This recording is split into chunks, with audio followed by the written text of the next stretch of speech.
పుత్రదా ఏకాదశి వ్రతకథ మరియు మహాత్మ్యము. ఒకానొకప్పుడు పాండవులలో పెద్దవాడైన ధర్మరాజు శ్రీకృష్ణునితో, పురుషోత్తమా, అచ్యుత, పుష్యమాసంలో శుక్లపక్షంలో వచ్చే ఏకాదశికి పేరేంటి? ఈ ఏకాదశిని ఆచరించవలసిన విధానమేంటి? ఈనాడు భగవంతుణ్ణి ఏ పేరుతో పూజించాలి?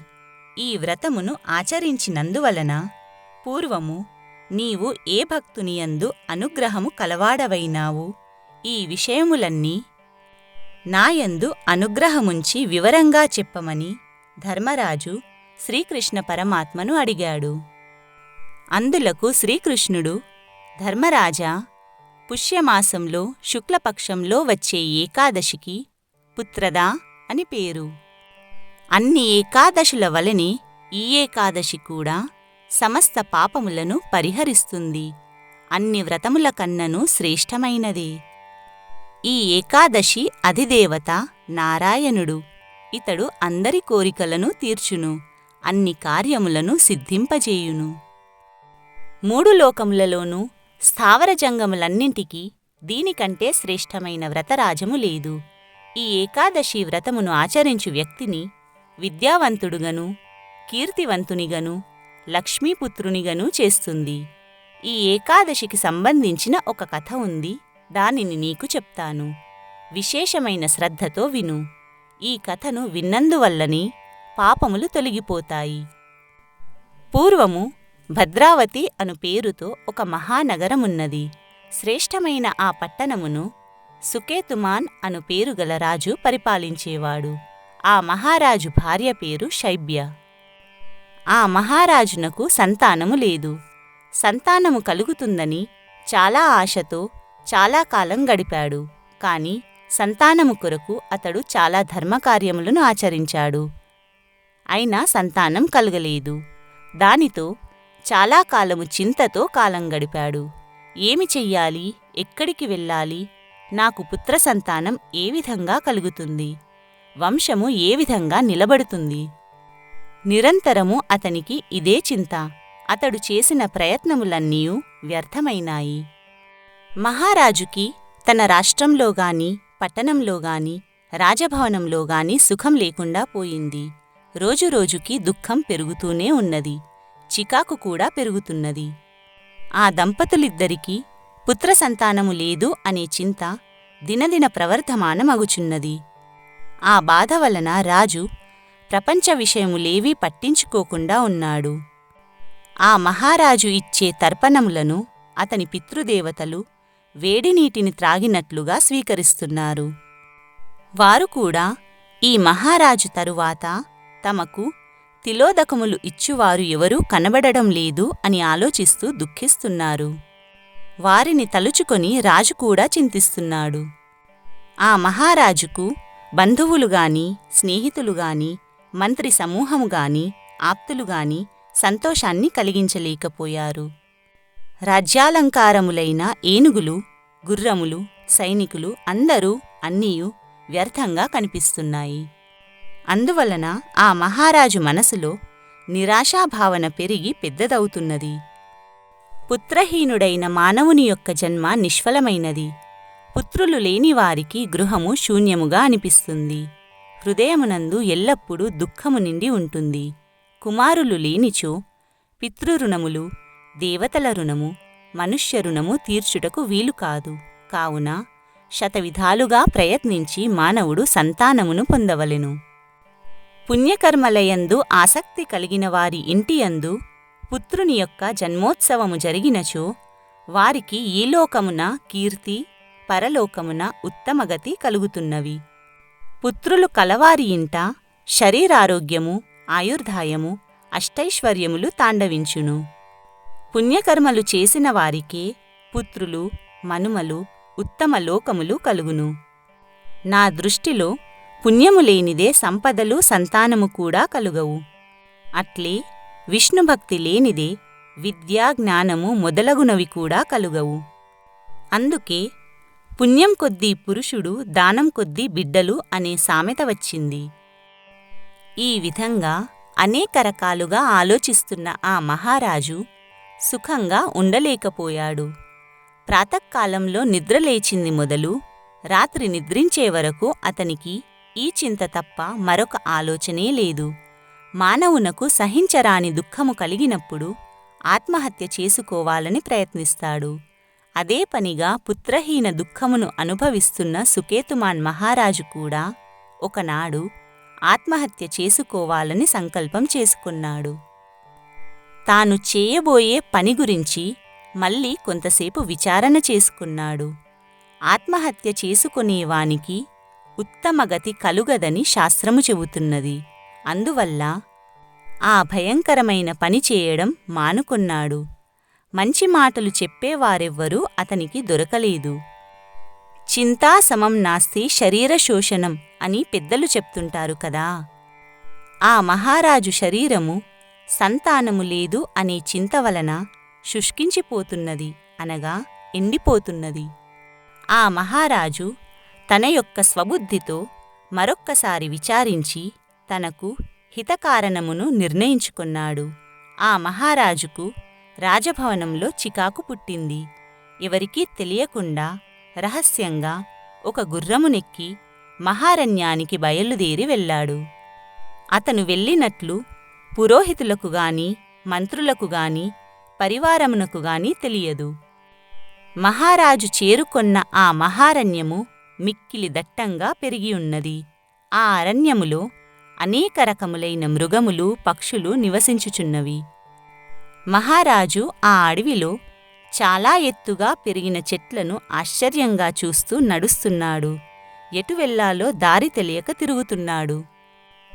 ఆ అడవిలో 100 సంవత్సరముల వయస్సు కలిగిన మర్రి, రావి, మారేడు, ఖర్జూర, పనస, పొగడ చెట్లను, అరటి, విప్ప, తిలక మొక్కలను, మద్ది, తాటి, గానుగ, దేవదారు వృక్షములను చూశాడు.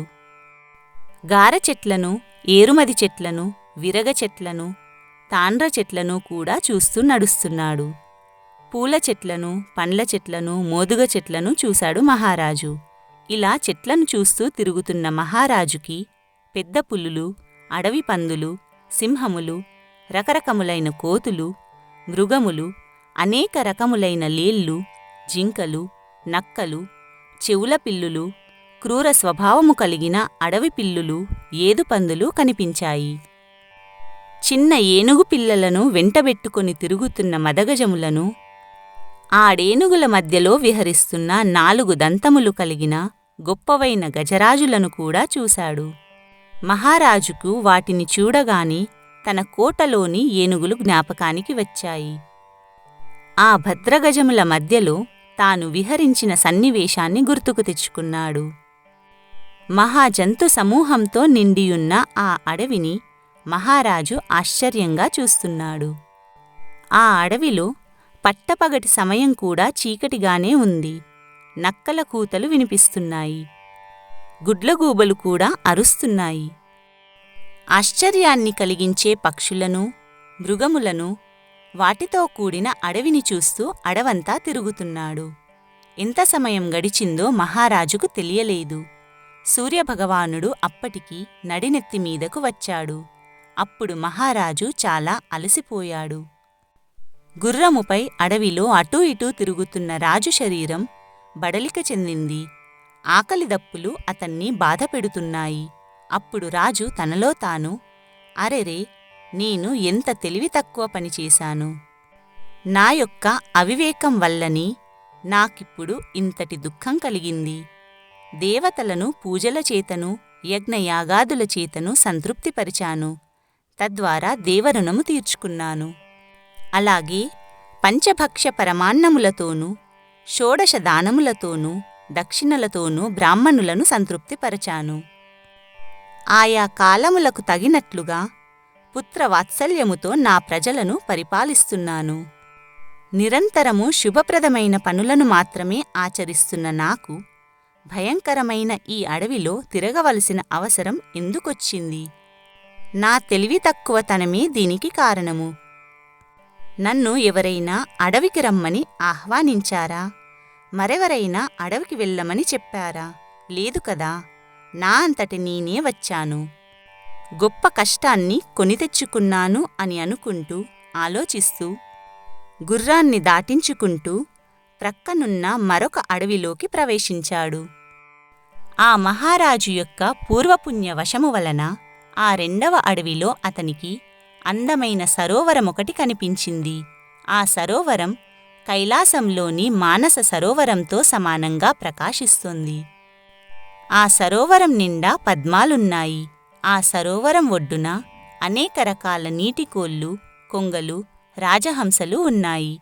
అవన్నీ వింతగా అరుస్తున్నాయి.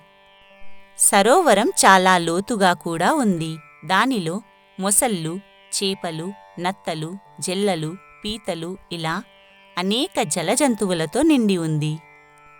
అవన్నీ ఆ సరోవరంలోని నీటి యొక్క ప్రశాంతతకు భంగము కలిగిస్తున్నాయి. ఇంతలోనే ఆ మహారాజు యొక్క అదృష్టం కొద్దీ ఆ సరోవరానికి సమీపంలోని శుభసూచకములైన మునుల ఆశ్రమాలు కొన్ని కనిపించాయి. మరికొన్ని శుభశకునములు కూడా ఎదురైనాయి. భవిష్యత్తులో నీకు మరింత మంచి జరుగుతుందని సూచిస్తున్నట్లుగా మహారాజు యొక్క కుడి భుజము, కుడి కన్ను అదురుతున్నాయి. ఇంతలోనే ఆ సరోవర తీరంలో గాయత్రి మొదలైన వేదమంత్రములను దీక్షగా జపిస్తున్న మునీశ్వరులు రాజుకు ఎదురొస్తున్నారు. వారిని చూసిన మహారాజు వినయపూర్వకంగా గుర్రంపై నుండి క్రిందకు దిగాడు. నెమ్మదిగా నడిచి వారి వద్దకు చేరుకున్నాడు. మహారాజు వినయముగా చేతులు జోడించి వారికి నమస్కరించాడు. దండ ప్రణామాలు ఆచరించాడు. శారీరకమైన అలసటను, ఆకలిదప్పులను మరిచిపోయాడు. పూర్వజన్మ పుణ్యం వల్లనే ఆ మునీశ్వరుల దర్శనము లభించిందని మహారాజు మహానందములో మునిగిపోతున్నాడు. వినయముతో నమస్కరించిన మహారాజును చూసిన మునీశ్వరులు ముగ్ధులైనారు. వారు మహారాజుతో, చూడటానికి నీవు మహారాజులా ఉన్నావు. నీవు పెద్దల పట్ల చూపిన వినయము, భక్తిశ్రద్ధలకు మేము నీ పట్ల ప్రసన్నులమైనాము. నీ మనసులోని విషయమును మాకు వివరించి చెప్పు అని అన్నారు మునీశ్వరులు. అప్పుడు మహారాజు మునీశ్వరులతో, తపస్సంపన్నులారా, మీరెవరు? ఇక్కడ తీవ్రమైన తపస్సును ఎందుకు చేస్తున్నారు?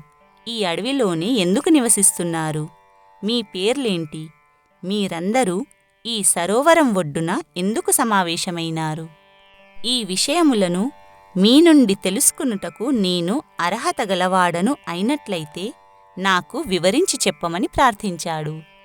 అప్పుడు మునీశ్వరులు మహారాజుతో, మహారాజా, మేము దేవతా గణములలోని వారమే. మమ్మల్ని విశ్వదేవతలు అని అంటారు. పవిత్రమైన ఈ సరోవరంలో స్నానం చేయడం కోసం వచ్చాము. కొద్ది రోజుల్లో మాఘమాసము మొదలవుచున్నది. ఈ రోజున పుత్రదా అను ఏకాదశి పర్వదినము. ఇది పరమ పవిత్రమైన రోజు. ఈ పుష్యశుక్ల ఏకాదశిని పుత్రులను కోరి వ్రతమును ఆచరిస్తే పుత్రులను ప్రసాదిస్తుంది. అందువల్లనే ఈ ఏకాదశికి పుత్రదా అనే పేరొచ్చింది అని చెప్పారు. అది విన్న మహారాజు, మునీంద్రులారా, నేను చాలా కాలం నుండి పుత్రులు కావాలని అనేక ప్రయత్నములు చేశాను. మీరందరూ నాయందు ప్రసన్నులై నాకు శుభలక్షణములు గల పుత్రుణ్ణి ప్రసాదించమని వేడుకుంటున్నాను అన్నాడు. మహారాజు మనసులోని మాటను విన్న మునీశ్వరులు అతనితో, ఈరోజే పుత్రదా ఏకాదశి తిథి కనుక ఈరోజు ఉపవాసముండు, రాత్రికి జాగరణం చేసి శాస్త్రమునందు చెప్పబడిన విధంగా వ్రతమును ఆచరించు. మేము నిరంతరము లోకా సమస్తా సుఖినో భవంతు అని కోరుకుంటూ ఉంటాము. కాబట్టి మా ఆశీర్వచనము నీకు కూడా ఉంటుంది. నీవు ఈ వ్రతమును ఆచరించినందువల్ల భగవంతుడు ప్రసన్నుడవుతాడు, నీ కోరికను తీరుస్తాడు, నీకు తప్పక మంచి కుమారుడు కలుగుతాడు. ఇందులో ఎంతమాత్రం సందేహం లేదు అని చెప్పి ఆశీర్వదించారు. మహారాజు మునులు చెప్పిన మాట ప్రకారంగా ఆ పుత్రదా ఏకాదశి నాడు శుభములను ప్రసాదించే ఏకాదశి వ్రతమును భక్తితో ఆచరించాడు. ద్వాదశి నాడు పారణ పూర్తి చేశాడు. మునీశ్వరుల అనుగ్రహానికి ఆశ్చర్యపోతూ వారికి నమస్కరిస్తూ తన భవనానికి చేరుకున్నాడు. కొద్ది కాలానికే మహారాణి గర్భాన్ని ధరించింది. మహారాజు మునీశ్వరుల మాటలను ప్రమాణంగా తీసుకుని ఏకాదశి వ్రతమును ఆచరించి భగవదనుగ్రహమును సంపాదించాడు. అందువల్లనే సకాలంలో మంచి తేజస్సంపన్నుడైన కుమారుణ్ణి పొందాడు. ఆ పిల్లవాడు పెరిగి పెద్దవాడైనాడు. సత్కార్యములనే ఆచరిస్తున్నాడు. ఆ పిల్లవాడు చిన్నతనము నుండి కూడా తండ్రిని సంతోష సముద్రంలో ముంచెత్తేవాడు. పెద్దవాడైన వెంటనే తండ్రి అతనికి యువరాజుగా పట్టాభిషేకం చేశాడు. యువరాజుగా ఉండి కూడా ప్రజాపాలనను చక్కదిద్దేవాడు. మంత్రి సమూహమును, రాజపరివారమును, ప్రజాసమూహమును సంతృప్తిపరచాడు. క్రమంగా మహారాజుగా పట్టాభిషిక్తుడైనాడు. ఈ విధంగా శ్రీకృష్ణుడు ధర్మరాజునకు పుత్రదా ఏకాదశి వ్రతం చేసే విధానము, వ్రతకథ మరియు మహాత్మ్యమును వివరించాడు. ఈ పుత్రదా ఏకాదశి వ్రతాన్ని తప్పనిసరిగా ఆచరించాలి. పుత్ర సంతానము కోరుకొను వారికి నిస్సందేహంగా సంతానం కలుగుతుంది. ఏ మానవులు ఈ ఏకాదశి వ్రతమును చేస్తారో వారు ఈ లోకంలో పుత్రులను పొందుతారు. మరణించిన తరువాత స్వర్గలోకమునకు చేరుకుంటారు. ఈ ఏకాదశి మహాత్మ్యమును చదివినవారు, విన్నవారు కూడా అశ్వమేధ యాగమును చేసిన ఫలితమును పొందుతారు.